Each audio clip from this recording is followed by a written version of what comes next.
Magandang araw mga kapanalig, ngayon ay October 20 at masasaksiyan po natin ang 20 Mysteries of the Holy Rosary in life-size images. Dito po sa Pandiocese ng Damban at Parokya ng San Agustin dito sa Baliwag, Bulacan. Tara, tunghayan natin. Napuno ng halimuyak at mga tagpo sa mga misteryo ng Santo Rosario ang buhay ng Panginoon at ni Inang Maria sa patio sa pagtitipon ng mga karosa kaninang 3:40 p.m.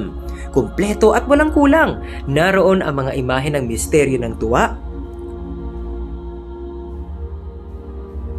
liwanag,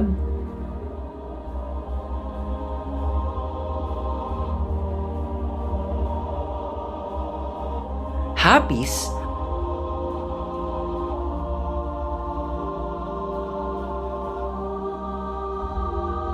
at luwalhati.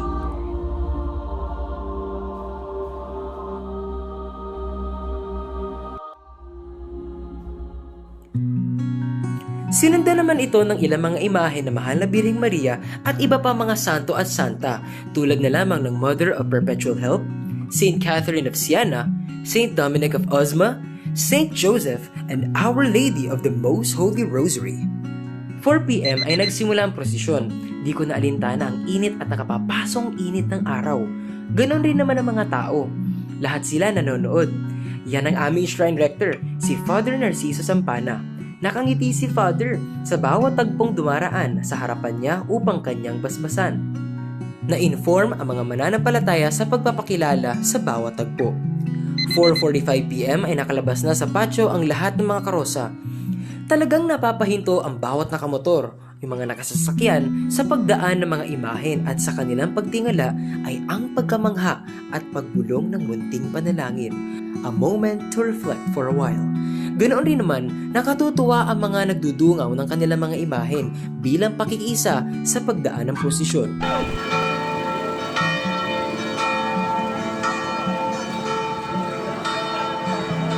Time check po, 6:01 p.m.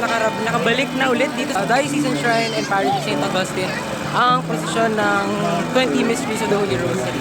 Ngayon din yung iba, di na pumasok, di na bumalik sa simbahan kasi umuwi na talaga. Pero meron namang iba na dinaan pa rin dito sa simbahan para sa pag-uwi ng mga karosa. Ayun natin o, parang siyang prosesyon ng mahal na araw. Yung mga eksena yan, may pakain. And meron pang misa ata to ng 5:30 p.m. na di pa natatapos. Ayan. Time check, 6:09 p.m. Uuwi na yung karo ng Nuestra Señora del Santissimo Rosario na patrona ng Rosario dito sa Baliwag. Iuwi na siya sa pamilya Tenko. Then sasabay na kami sa pag-uwi ng karo. So time check po ay 6:19 p.m. na and pauwi na po itong karosa ng Santissimo Rosario ng pamilya Tenko. At I guess dito na po nagtatapos ang ating adventures. Hanggang sa susunod na vlog ulit mga kapanalig.